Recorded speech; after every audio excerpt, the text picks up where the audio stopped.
Hello hello, bonjour à tous, bienvenue dans cette vidéo sur le décryptage des énergies de la nouvelle lune du 25 mai 2017, 21h46 heure de Paris, 19h46 heure de Greenwich, nouvelle lune en Gémeaux à 4 degrés.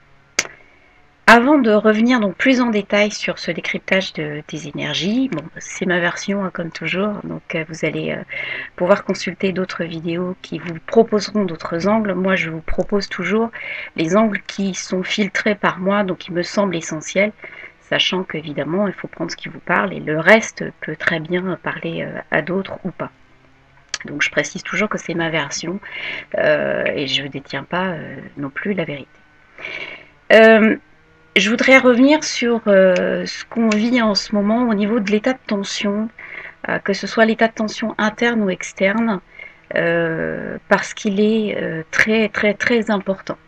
Alors il y a beaucoup d'articles et de vidéos qui circulent sur la résonance de Schumann, qui est ni plus ni moins donc quelque chose qui a été mesuré, donc ce sont des fréquences qui ont été mesurées par Monsieur Schumann, donc entre 1950 et 1960, qui en fait font état que la Terre est conductrice et la ionosphère également. Ce qu'on sait puisque les orages dans la ionosphère et puis etc. ça peut modifier le climat. Donc on avait établi qu'un être humain pouvait vivre à une fréquence de 7,83 je crois Hertz, un truc comme ça. Aujourd'hui, nous subissons, alors via les tempêtes solaires et géomagnétiques, nous subissons je dirais des interférences qui sont mesurables. Donc il y a des sites qui mesurent ça très bien, qui peuvent nous amener des pics de 20, 30, 40, jusqu'à même plus de 40 Hertz, même 50. Et là, visiblement, je vous dis tout ça, mais je ne suis pas scientifique, donc je laisse ça simplement. Ce que je veux vous dire, c'est que ces tempêtes géomagnétiques qui, elles, sont avérées et qui impactent nos systèmes électriques personnels, hein, nos champs personnels, ont des effets secondaires qui sont assez, qu'on observe relativement souvent aujourd'hui, qui sont une extrême fatigue, des problèmes de migraine, des maux de tête donc épouvantables. Ça, moi, j'en ai souvent. Donc, bon, j'ai toujours été plus ou moins sujette à ça, mais là, ça atteint des proportions. Et donc, des problèmes de digestion. Donc, qui peuvent être des problèmes de tous ordres, mais des problèmes dont on ne trouve pas les tenants et les aboutissants. Donc, ça peut être ça aussi. Des problèmes de vertige aussi. Pas mal de gens ont autour de moi, effectivement, des problèmes de vertige. J'en ai vu quand même sans qu'on trouve rien. Et c'est donné aussi quand j'ai exploré un petit peu pour aller regarder, parce que c'était vraiment le système de tension, il est tel que, effectivement, des aspects planétaires, on les a déjà vus. À ce niveau de tension-là, pour moi, hein, une opposition Mars-Saturne, c'est quand même relativement courant. À cette tension-là, ça m'a interpellée quand même. Donc voilà, je vous soumets ce qui me traverse moi, pour que peut-être ça puisse vous parler et vous alimenter aussi personnellement. Donc, mais ça peut très bien pas vous parler, encore une fois, c'est juste aussi, hein, il n'y a pas de souci. Donc en plus de la résonance de Schumann, je voudrais donc cette ascension, je voudrais revenir directement sur l'ascension.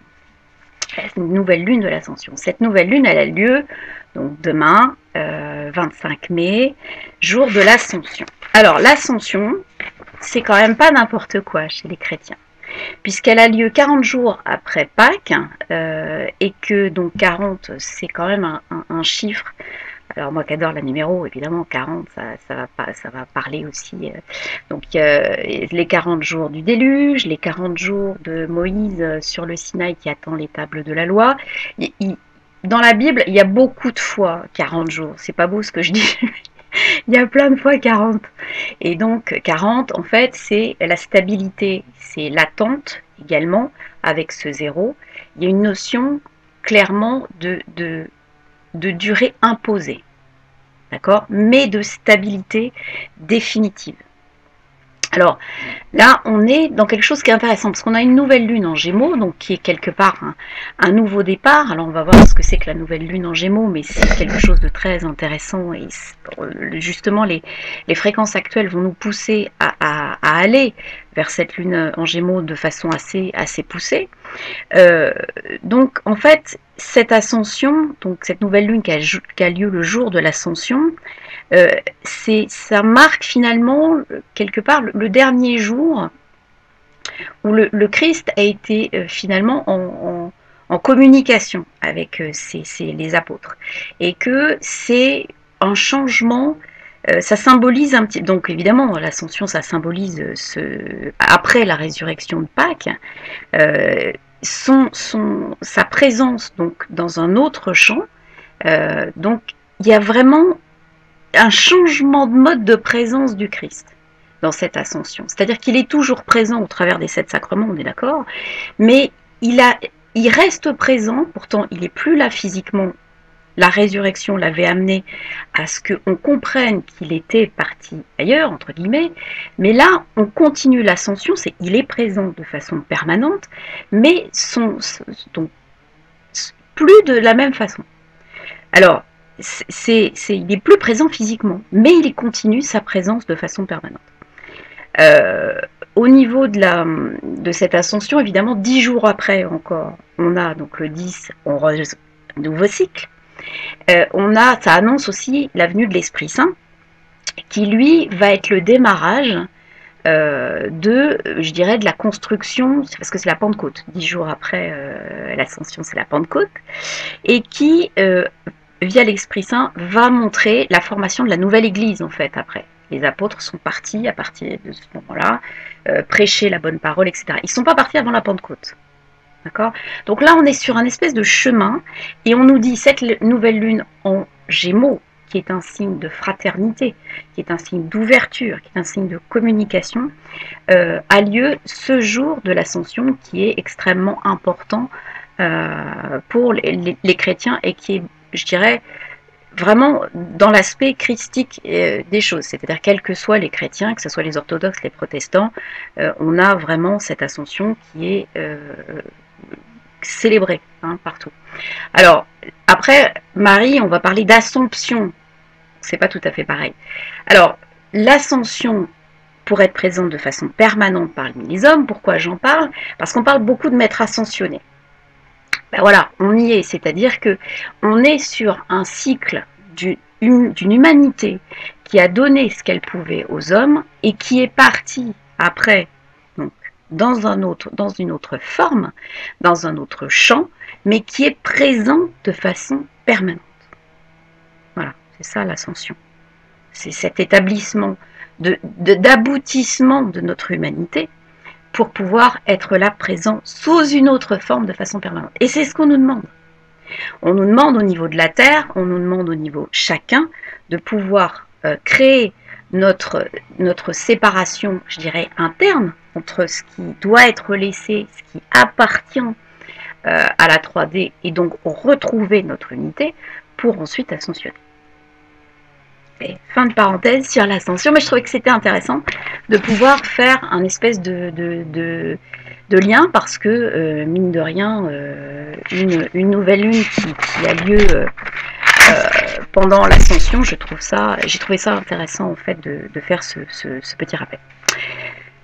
Donc, la nouvelle lune en Gémeaux, à 4 degrés du Gémeaux. Donc, elle sera ressentie par qui? Elle sera ressentie par, évidemment, les premiers décans, les signes mutables. Donc, signe mutable, le Gémeaux. Celui qui est en face, le Sagittaire, et ceux qui sont à 90 degrés, c'est-à-dire qui sont en dissonance avec les signes Gémeaux-Sagittaire, le Poisson et la Vierge. Donc, cette nouvelle lune en Gémeaux, c'est comme toutes les nouvelles lunes en Gémeaux, c'est le démarrage peut-être de nouveaux cycles intéressants intellectuels. D'accord ? Le Gémeaux, c'est la curiosité, je disais, c'est la fraternité. Pour ceux qui passent des examens, c'est vachement bien, parce que cette nouvelle lune en Gémeaux, elle ouvre la possibilité de pouvoir se servir de son mental de façon efficiente, se servir vraiment d'avoir une clarté d'esprit, etc. Donc c'est les examens, c'est l'expression en général, la communication, les transports, les déplacements, les voyages,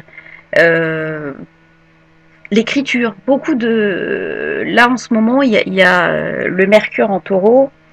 Il va permettre aussi, je dirais, plus que d'habitude, parce que le Gémeaux, c'est très curieux, mais c'est taxé parfois de superficiel.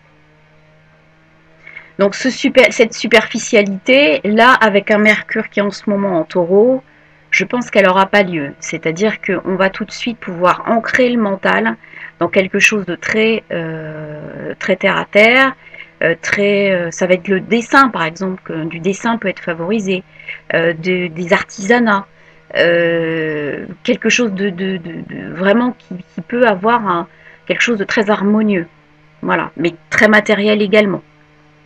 Donc voilà, ça peut être aussi tout un art en jardinage, des fleurs, ça peut être quelque chose comme ça qui passe par un côté très terre à terre, très matériel, très manuel, très voilà. Mais il y a un côté plus que ça parce que cette nouvelle lune en Gémeaux va drainer vraiment un raisonnement, une ouverture, quelque chose qui va être très très ouvert là-dessus. Donc le Gémeaux, curiosité, et surtout là ce qu'on va nous demander dans cette nouvelle lune, c'est d'expérimenter vraiment ces relationnels. D'accord ? On a quelque chose de relationnel de très fort, cette tension extérieure et intérieure, parce que finalement on a une tension intérieure, mais on ne sait pas très bien l'expliquer, on ne sait pas très bien voir d'où elle vient, on ne sait pas très bien pourquoi elle est là, voilà. Et du coup, on a parfois des surréactions par rapport à cette tension extérieure qu'on ressent intérieurement. Donc du coup, ça va nous obliger à faire une espèce de tri, puisque on nous demande vraiment une connexion à ce qui est une connexion à ce qui est vrai, à ce qui est réel, à ce qui est authentique. Donc on a notamment dans cette nouvelle lune, elle est opposée, donc elle va être en maison 7, donc Gémeaux maison 7, on est ascendant Sagittaire, en tout cas pour la France et pour toute la zone du Nord. Après ça bouge pas beaucoup, hein. Vu que c'est début Sagittaire, ça bougera pas beaucoup. Donc ascendant Sagittaire avec la nouvelle lune en 7. Donc 7, la maison 7, c'est les relations, c'est les contrats, voilà, c'est les relations même professionnelles et contractuelles avec le mariage. Donc on est vraiment sur quelque chose qui est très normatif et qu'on va nous demander d'analyser, parce que la nouvelle lune en Gémeaux, c'est également l'analyse. Le Gémeaux, il peut être très rigolo, très superficiel, mais il analyse tout. Tout va passer. Alors c'est pas la Vierge qui va essayer vraiment de caser dans des choses très très très logiques. Le Gémeaux, il va analyser parfois de façon synthétique, parfois focus sur des petites choses, mais il va vraiment mener l'analyse jusqu'au bout. Alors, mener l'analyse jusqu'au bout de ces relations. Et comme cette nouvelle lune, elle est opposée à une lune noire qui est conjointe à l'ascendant, ça veut dire qu'on va avoir l'occasion de voir tout un tas de parts d'ombre compte tenu de la tension dont on est filtré là. On va avoir des gens dans nos relations qui vont montrer leur part d'ombre. Et ça va nous éclairer sur leur vraie nature. Et la bonne question au niveau de cette analyse en Gémeaux, donc de démarrage de cycle, va être: est-ce que c'est ce que je veux dans ma vie comme relation, ou est-ce que c'est pas ce que je veux? Si c'est pas ce que je veux, y a un cheminement à aller chercher. Il y a un questionnement à mettre en place. Ça tombe bien, c'est la nouvelle lune. Et en plus en Gémeaux. Donc on va avoir le temps de pouvoir poser les questions. Finalement, qu'est-ce qui me dérange dans cette relation? Est-ce que c'est quelque chose que j'ai envie de vivre, envie de creuser? Tiens, je rencontre quelqu'un qui a un format que je ne connaissais pas. Ça m'intéresse pas, je creuse, puis finalement, tiens, je découvre un truc que je connaissais pas, mais que j'adore. Laissez-vous le temps, analysez, regardez forcément dans ces périodes de tension, on va avoir une part d'ombre phénoménale qui va remonter et qui va dire, ben, la part d'ombre, eh ben, oui, elle existe chez ces personnes-là. Il y a des schémas qui existent chez ces personnes-là.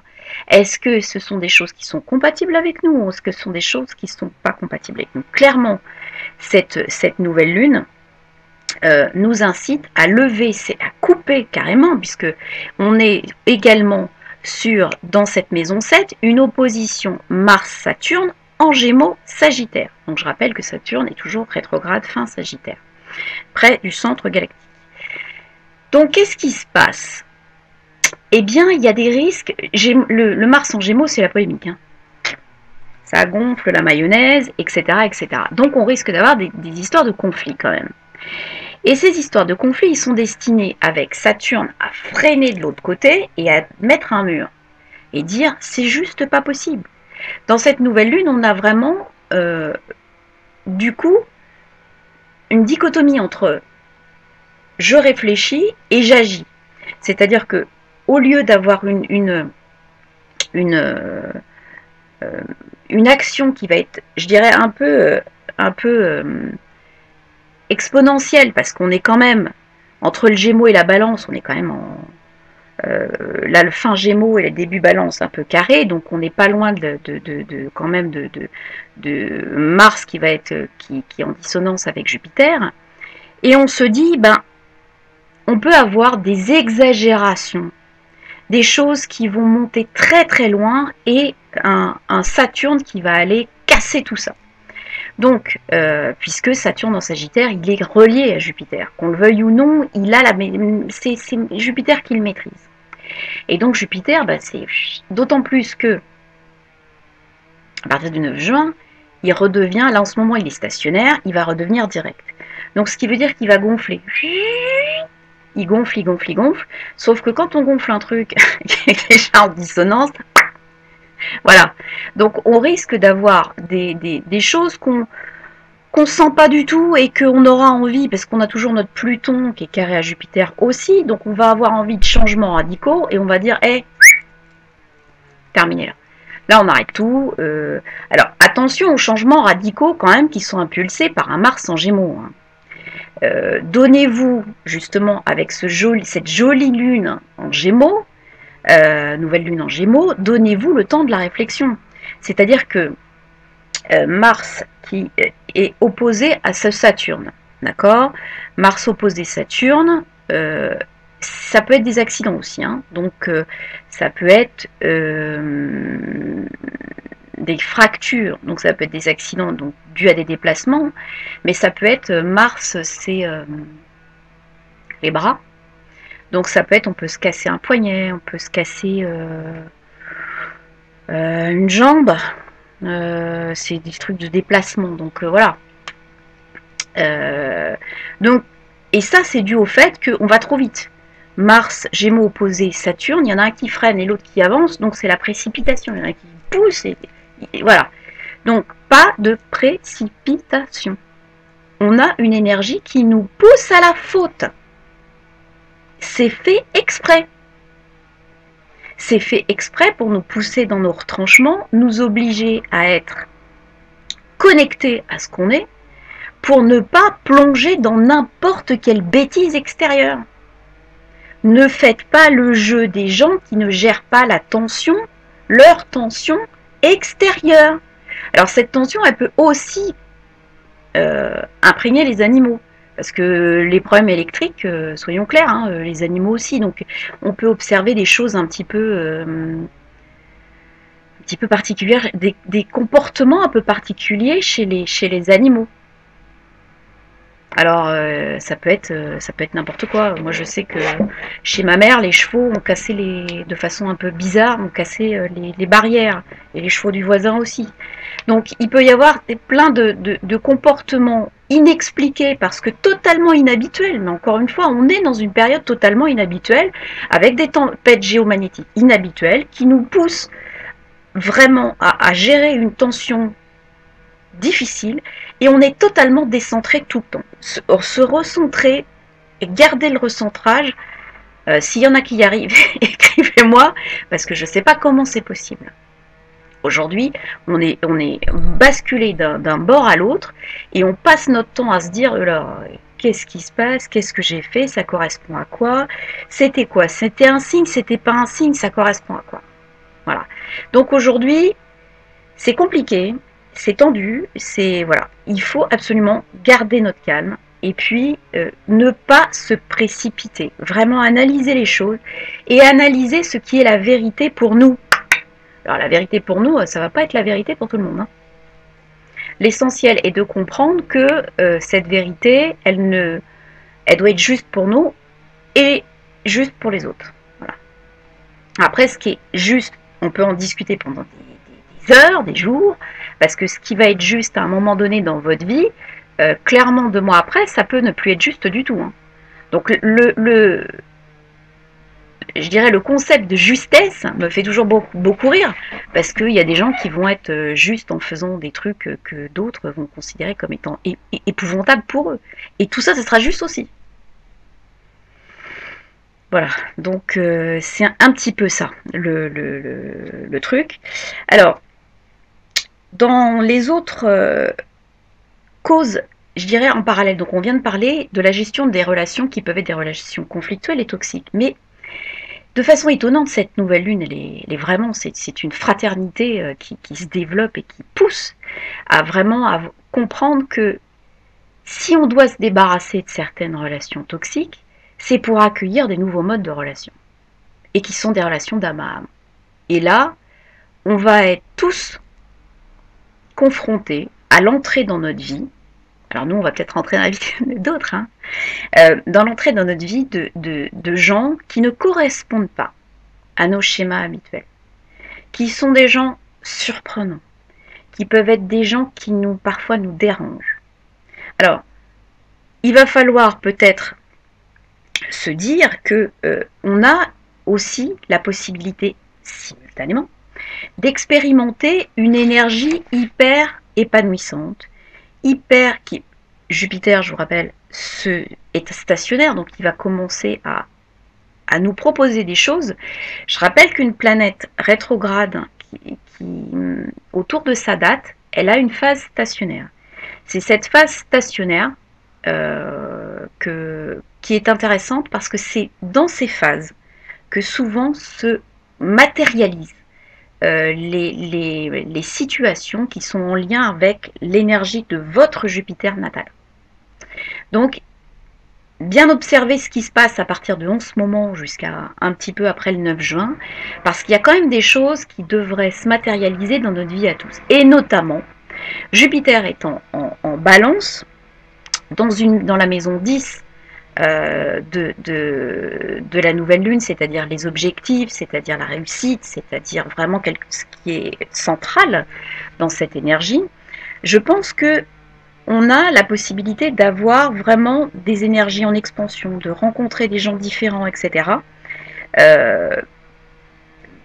C'est vraiment, je pense, très très intéressant. Alors Jupiter, lui, il est opposé à Vénus, Pallas, ce qui est l'énergie féminine, donc il peut y avoir des questionnements sur des différentes formes de relations qu'on peut avoir qui sont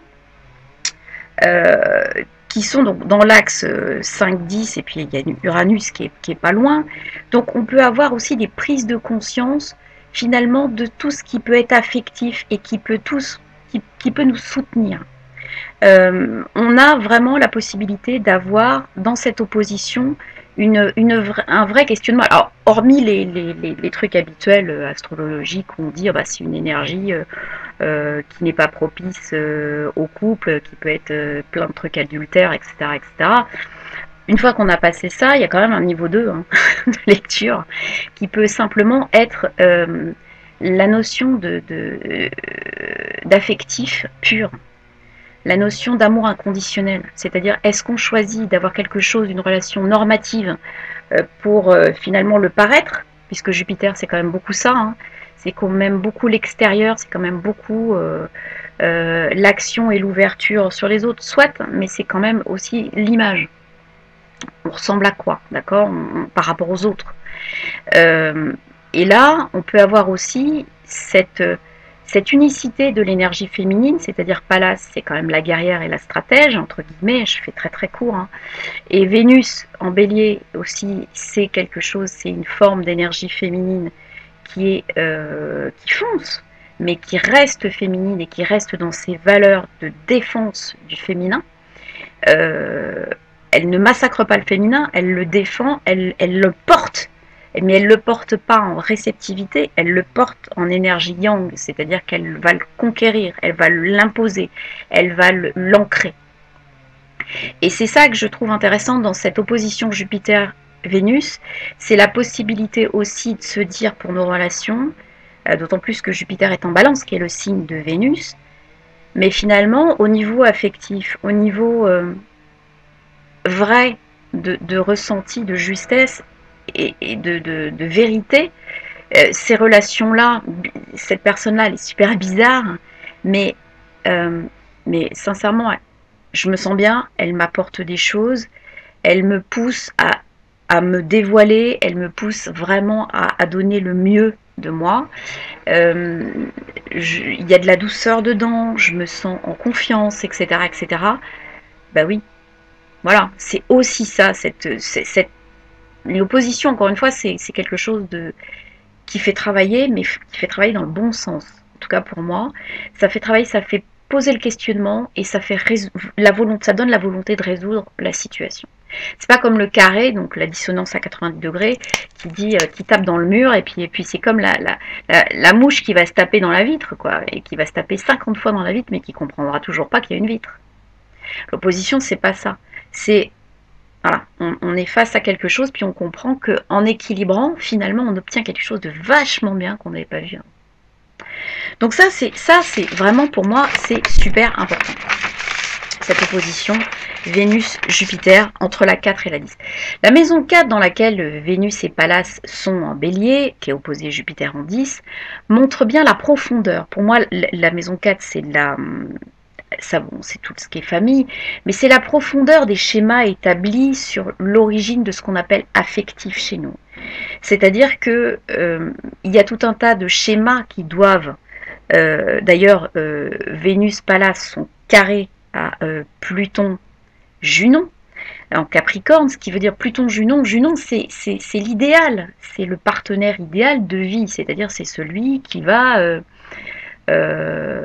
être complètement conforme à ce qu'on peut attendre par rapport aux autres, par rapport à la vie logistique, entre guillemets, voilà.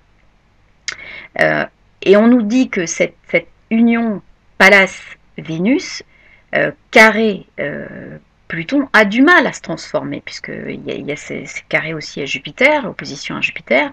Donc, on a du mal à aller chercher ce schéma qui est très en profondeur dans cette maison 4. On a du mal à aller le chercher, à l'analyser. Le bélier va nous ramener sur Mars en Gémeaux, qui lui va certainement taper aussi sur Saturne en face, mais nous ramener aussi des possibilités, si on ne se précipite pas, d'analyse des choses. Attention à ce que vous allez sortir aussi, hein, parce que on a quand même en maison 3 de cette nouvelle lune, on a un Neptune, donc on ne se rend pas bien compte de ce qu'on est en poisson, donc on ne se rend pas bien compte de ce qu'on est en train de raconter.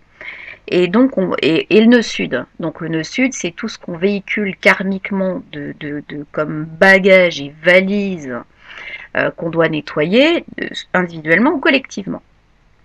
Donc on est vraiment sur quelque chose qui doit nous amener à repenser l'affectif, l'épanouissement dans nos relations et nous permettre de nous connecter à des nouvelles personnes qui vont nous amener cet épanouissement, cette ouverture, cette confiance, ce bien-être vers lequel on doit aller. C'est-à-dire que exit relation toxique, exit ce qui doit pas être dit, exit les schémas de tout poil concernant les choses familiales qui ont été maison 4 c'est la famille, donc les schémas familiaux affectifs concernant la famille, quid? Est-ce qu'on est obligé d'aimer sa famille? Grosse problématique. Joker. Bon, il y a tout un tas de choses comme ça qui vont se matérialiser, qui vont nous pousser à la réflexion, qui vont nous pousser aussi à l'action. Mais à l'action, attention, faut vraiment avoir une action mesurée, réfléchie.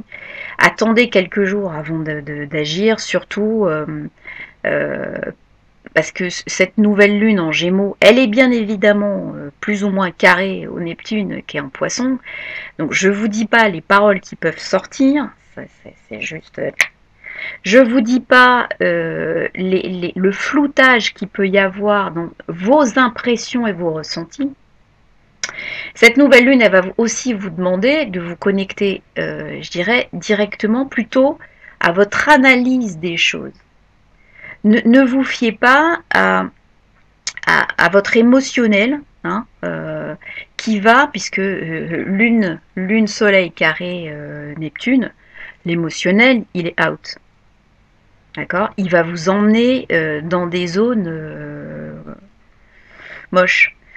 Donc, puisque ça floute le ressenti, on a un Mercure qui est divinement en Taureau, qui est en plus bien relié à Pluton-Junon, en maison 2, donc c'est quand même le signe du Taureau, et en Capricorne. Donc ça veut dire qu'on a la possibilité, si justement cette fois-ci on se sert de son mental en disant, voilà, j'analyse ce qui m'arrive de façon froide. J'insiste, de façon froide. À ce moment-là, je peux passer outre mon ressenti, qui me dit n'importe quoi, qui me dit de tracher le truc, de foutre à la poubelle, etc. Je laisse passer quelques jours et je vais pouvoir gérer le truc. Parce que dans ce thème, il y a beaucoup, comme vous l'avez vu, oui, il y a beaucoup de colère. Il y a beaucoup de... Et c'est les tensions qui nous poussent à la colère pour qu'on se dégage encore plus, qu'on se décale et qu'on ait encore plus de mal à choper cette ascension. D'accord? C'est volontaire. On fait le tri. On fait le tri de ce qu'on est capable de supporter ou pas, de ce qui va nous permettre un questionnement fiable ou pas. On va nous casser le truc. Vraiment, là, notre analyse du mental qui est en 5, donc qui va être super créatif. Le 5, c'est le signe du lion, etc. etc. Donc on récupère la nouvelle lune par le mental, et le mental, lui, il nous dit moi je suis créatif, je suis en trigone avec Pluton, allons-y, hein. Allons-y, je vais vous dresser la ligne. Donc surtout, analyse, analyse, analyse.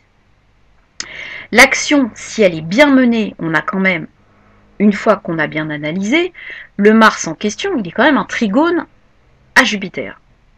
Ce qui veut dire que une fois qu'on a digéré cette colère, qu'on l'a traitée, qu'on l'a laissée partir, l'action, elle sera productive. Donc on va réussir à avoir cette analyse de nos relations qui sera saine. Encore une fois, tant qu'on passe pas par le ressenti immédiat, direct, etc., et qu'on polémique pas et qu'on fonce pas dans le tas, le truc, il est sain et ça va nous permettre de pouvoir trouver une orientation qui va, je dirais, nous amener à la connaissance de gens qui, peut-être, on n'aurait même pas vu. On les aurait pas vus, tout simplement, parce qu'ils ne rentrent pas dans notre scope habituel. Donc on les aurait pas vus. Donc là, je pense qu'il y a quand même quelque chose à réfléchir avec cette nouvelle lune, des intentions à poser énergétiquement pour retrouver son calme, pour pouvoir regagner son alignement. Donc en posant peut-être des intentions pour ne pas brusquer les choses, pour ne pas forcer les choses. Ce qui vraiment, on doit garder cette idée de respect de l'autre et de respect de nous-mêmes sans vouloir vraiment aller attaquer, vouloir défendre nos limites, etc., etc. Réfléchissons à ce qui nous arrive et pourquoi ça nous arrive. Donc les actions peuvent aussi être faites en pleine conscience parce qu'on a quand même un Uranus qui est sextile à Mars. Donc l'Uranus, je rappelle, il est fin bélier, il est en maison 4, donc vraiment dans des maisons très profondes, hein, de schémas, de famille, de machin. Et lui, encore une fois, Mars, en Gémeaux, il va nous aider si on ne se tape pas dans le mur avec notre émotionnel qui nous saute à la figure. On peut faire des actions en pleine conscience. Voilà, on peut faire des actions productives pour nous. Vraiment, j'insiste, hein. Là, il y a deux modes de fonctionnement. Soit on se laisse envahir par notre ressenti qui est flouté par Neptune, on fonce dans le tas, on dit n'importe quoi, on trache des relations qui étaient bien, on en garde des pas bien, etc. On ne fait pas d'analyse. Soit on accepte ce changement-là qui est en train de se réaliser, et puis on analyse clairement, froidement, que ces gens-là, on les aurait pas vus, mais ils sont vachement bien pour nous. Et donc on leur donne une chance.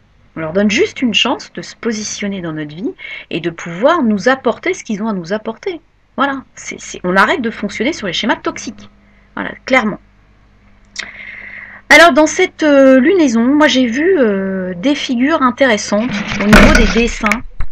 Alors là, c'est pas forcément très visible, mais il y en a plein. Et donc là-dedans, j'ai choisi de parler effectivement. On a des choses un petit peu qui sont pas courantes. Donc on a d'abord un grand triangle de trigone, donc qui part de Saturne, pour moi, qui va au nœud nord. Donc ce nœud nord qui est en maison 9, donc qui est cuspide 8, donc en Lion, donc qui va nous demander vraiment la création, qui va nous demander d'être vraiment centré. C'est vraiment l'unité. Donc on va vers notre unité à nous, d'accord? Donc, et Saturne qui soutient bien ça, c'est vraiment la construction de cette unité personnelle, d'accord? Ce nœud nord, il va être en trigone à Uranus. Donc Uranus, c'est la pleine conscience, même en bélier, ça nous donne la possibilité d'agir pour cette pleine conscience et de nous vraiment de nous défendre, d'aller chercher ces schémas pour les solder, etc. en pleine conscience. Et Uranus est en trigone à Saturne, ce qui nous permet d'avoir une construction de cette pleine conscience, vraiment une mise en lumière vraiment importante, de prise de conscience et de construction, etc., etc., avec en plus un Saturne qui est en Sagittaire, donc qui a une notion de foi qui va compléter cette pleine conscience. Alors ça, c'est moi ce grand triangle qui m'a beaucoup plu. Il y en a d'autres, hein, mais celui-là, il m'a beaucoup plu. Il y a une deuxième forme là-dedans. Il y a un rectangle. Un rectangle qu'on trouve pas tout le temps. Hein. Et il m'a plu celui-là parce qu'il est Pandora en balance. Donc on avait déjà parlé de cet astéroïde. Pandora en balance sur la cuspide de Onde. Donc c'est une maison uranienne de relations, de projets, d'innovation, de nouveautés. Donc c'est très uranien et c'est Uranus étant vraiment, encore une fois, très important dans ces lunaisons en ce moment. On a vraiment Pandora, c'est toujours les surprises, c'est toujours les choses un peu positives qui sont sur le chemin et qu'on ne peut pas maîtriser. Et donc elle est en balance, cuspide de 11, elle est trigone à Mars, l'action. En Gémeaux, en 7, le relationnel, mais le relationnel apparent, le relationnel formaté, le relationnel de contrat. Donc, ça veut dire que la pleine conscience peut aussi aller chercher ce type de relation qui est les relations professionnelles et les relations du mariage, et l'association, enfin, tout ça, quoi. Et sextile, donc à Saturne rétrograde, donc en Sagittaire en 1, et puis on rebascule pour fermer le triangle évidemment sur ce beau trigone Saturne-Uranus. Donc là on a clairement un rectangle bleu, tout bleu, d'équilibrage inattendu de certaines relations. Donc c'est vraiment ces relations-là dont je vous parlais qui vont venir nourrir la personnalité des deux et construire l'unité de chacun. Et donc là, on arrive sur un nouveau mode de relation, vraiment, les relations d'âme à âme, les relations vraies et authentiques. Ça devient peut-être en très peu de temps des amitiés qui peuvent être très fortes, qui peuvent être basées aussi sur des éléments feu et air, puisque là tout a lieu entre ce rectangle, c'est un rectangle d'éléments feu-air, le feu de la création et de la purification, et l'air de l'harmonie et de la vie. Et vraiment, on est sur donc vraiment de la nouveauté, quelque chose qui va aller de plus en plus loin, qui va nous permettre d'avancer et qui va nous apporter des choses des possibilités finalement d'association, d'union, de connaissances, un champ complet avec des gens différents, avec vraiment une authenticité dans les relations, et puis de la dynamique. Il y a vraiment une dynamique là-dedans avec Mars qui soutient tout ça en Gémeaux, ça pulse quoi. Ça pulse, on a envie de faire des choses, c'est le feu de la création, donc on est vraiment sur des choses hyper dynamiques, de la construction avec Saturne, des rapports mais efficaces et sains de la foi qu'on a en l'autre, en soi. Bon, Uranus, il nous apporte aussi de la pureté, de la transparence, de la pleine conscience, mais vraiment cet aspect de voir loin, de voir en toute connaissance, de voir avec voilà, en fraternité avec l'autre. Le Verseau, c'est aussi un signe, c'est le signe des autres, de la fraternité aussi. Voilà, mais de la fraternité du niveau du dessus. Le Gémeaux, c'est la fraternité au niveau, je dirais, humain. Le Verseau, c'est la fraternité au niveau de l'âme. Donc on a vraiment quelque chose d'intéressant. Et puis il y a un iode, c'est-à-dire ce qu'on appelle le doigt de Dieu en astro, et qui est un sextile, donc une espèce de petit trait bleu de 60 degrés, qui est relié avec deux grands traits de 150 degrés sur la même planète. Et donc là, on a le Pandora et le nœud nord, qui sont en sextile et qui pointent vers un truc qui m'a interpellée, qui est Chiron. Donc on a vraiment cette Pandora toujours en maison 11, en balance, donc vraiment les relations, des choses nouvelles dans les relations, des surprises dans les relations, avec ce nœud qui nous demande l'unité, qui nous demande la création en lion, etc., en œuf, la spiritualité, qui vont aller chercher la PEG, c'est-à-dire la solution et vraiment le soutien de Chiron, qui est le guérisseur blessé, qui est, je dirais, l'astre qui va vraiment ouvrir, donc qui est encore en poisson en 3, donc les expressions de la maison de Mercure et du Gémeaux, qui va nous permettre justement de soigner cette expression, de soigner nos relations, de soigner nos modes de fonctionnement relationnel, la façon dont on s'exprime, la façon dont on écrit, la façon dont on soigne, même la façon dont on se parle à nous-mêmes. Et donc là, il y a une unicité, on arrive à se faire un avec les autres, avec certains autres. Voilà. C'est vraiment ça qui est intéressant. C'est vraiment... alors évidemment... c'est une nouvelle énergie, hein, donc on est sur quelque chose qui est vraiment de l'ordre de la transcendance. Donc attention, c'est toujours ce que je vous dis, si on part directement sur ce qu'on ressent et le ressenti, on est dans le mur, automatiquement. Voilà, donc ça c'est ce que je voyais moi, alors je suis très en retard, je suis désolée, pour l'aspect astrologique. Pour l'aspect tarot,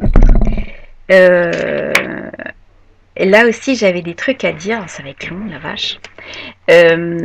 En fait, je voulais revenir au niveau numéro parce que on a toujours quelque chose qui se fait pas bien entre un calcul qui se fait pas bien entre le but de vie et le chemin de vie. C'est pas pareil. C'est pas pareil. Le chemin de vie, bah, c'est votre chemin.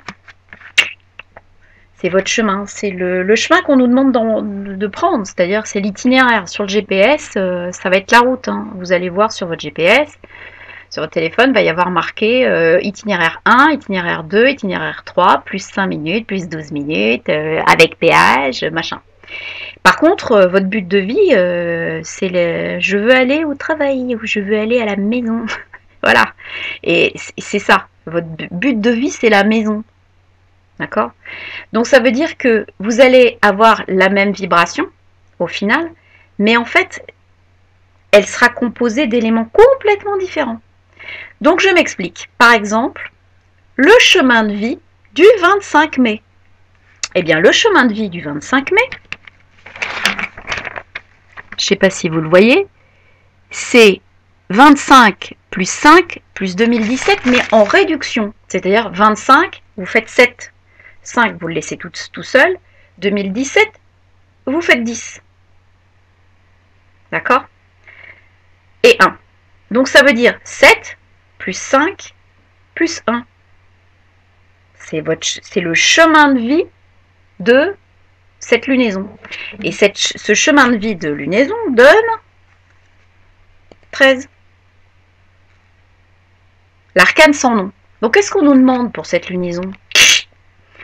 On nous demande un changement radical. Alors c'est pas grave, hein, attention, hein, je veux voir personne sauter au plafond quand je sors cette carte-là. Hein. C'est un changement radical, mais c'est quelque chose qu'on va voir quand on calcule le but de vie. Le but de vie, c'est la deuxième là, c'est-à-dire 2 plus 5 plus 5 plus 2 plus 0 plus 1 plus 7. C'est-à-dire que ça nous donne 22. Oui, ça nous donne plus 13, ça nous donne 22. Au final, ça va nous donner 4. Mais c'est le but de vie. C'est-à-dire que qu'est-ce qu'on cherche à obtenir avec cette lunaison? On cherche à obtenir ça. Et ça, c'est le mat. C'est-à-dire qu'on cherche vraiment à avoir un chemin spirituel différent, à avoir une prise de conscience différente. Donc ça, c'est notre chemin pour obtenir ça, c'est-à-dire vraiment quelque chose, un rayonnement différent, une façon de voir différente. On va nous demander quelque chose qui va être de rayonner différemment. Donc, ça fait 4 au final, c'est-à-dire que la vibration qui est recherchée derrière, c'est la construction, la stabilité, la mise en place d'un nouveau mode stable de fonctionnement. Donc, pour y arriver, on a d'un côté un changement à effectuer qui doit nous amener au démarrage d'une nouvelle façon de penser sur ces éléments de relation. Ces choses-là, on retrouve ça facilement, d'accord, dans le 13 du tarot des lettres hébraïques. Donc le 13, c'est la grande mère, la matrice, c'est donc changement complet aussi, 13. On nous dit, vraiment, c'est le moment de la renaissance. Donc bon, que ce soit l'arcane sans nom ou le 13 des lettres hébraïques, on est sur une espèce de réconciliation avec ce qu'on est, une espèce on sort de la matrice, on doit renaître. Vous voyez la lumière au milieu du machin, là, de la lettre. On doit vraiment retrouver sa propre filiation, ses propres schémas, ce qu'on est réellement. Et puis, on arrive, donc ça c'est vraiment la renaissance, et puis on arrive clairement à quelque chose qui est pas loin du fou, puisqu'on arrive à Tav, le 22. Voilà, donc on voit que la lumière est encore plus rayonnante au milieu. On est toujours sur du bleu qui rayonne. Voilà, on n'a plus la zone du dessous. Et donc, 22, c'est une espèce de truc bleu nuit. Et c'est la vérité. D'accord? C'est vraiment la vérité. Ne pas se mentir ni à soi-même, ni aux autres. Et c'est prendre conscience du choix proposé. Donc, c'est-à-dire prendre conscience qu'on a le choix de pouvoir pas du tout gérer un truc, ou pouvoir aller vers des relations qui nous sont profitables. Et là, il y a une histoire de direction, c'est-à-dire qu'on pressent qu'il y a une direction juste à l'intérieur, et il faut la prendre. Faut la prendre, faut y aller. D'accord? Et il y a un choix qui est proposé par les circonstances. C'est ça que ça veut dire. Cette lunaison, elle nous propose un choix. Et on finit par 4, qui est Dalet, qui est la porte. Donc on est toujours en train de passer notre porte pour arriver à cette 5D. Et là, on voit encore le rayonnement derrière. Alors à chaque fois, c'est marrant parce que... Je vais avoir du mal. Là, on avait vraiment un truc qui était fermé. Ok? Là, il nous en manque un bout en bas. Mais le rayonnement est de plus en plus grand. Donc on se libère de choses. Et pour finir, le rayonnement devient complètement cosmique et on a vraiment perdu la moitié de ce qu'on n'a pas besoin finalement. Donc on se rend bien compte que on a à faire un chemin qui est de recentrage de nous-mêmes et de communion avec les autres, qui est vraiment essentiel. On doit changer notre mode d'approche de nos relations, on doit changer la façon de voir les autres et les intégrer dans un schéma finalement beaucoup plus spirituel, beaucoup plus haut que quelque chose qu'on voit simplement de relations toxiques et donc de blessures. En fait, il faut lâcher ce fonctionnement relationnel de blessure et arriver à une espèce de complémentarité dans les relations et quelque chose de très apaisé. Voilà, je crois que j'ai pulvérisé des records. J'avais beaucoup de choses à dire, parce que je voulais commencer par l'ascension, donc voilà. Ça me paraissait important. Une nouvelle lune, le jour de l'ascension, je me voyais pas ne pas en parler. Donc voilà, je vous souhaite une très très belle nouvelle lune, plein de belles relations, plein de jolies reconnexions à des gens merveilleux. Et puis, écoutez, n'oubliez pas vos intentions sur les relations. Et puis, à très bientôt pour une prochaine vidéo. Ciao, ciao, je vous embrasse fort.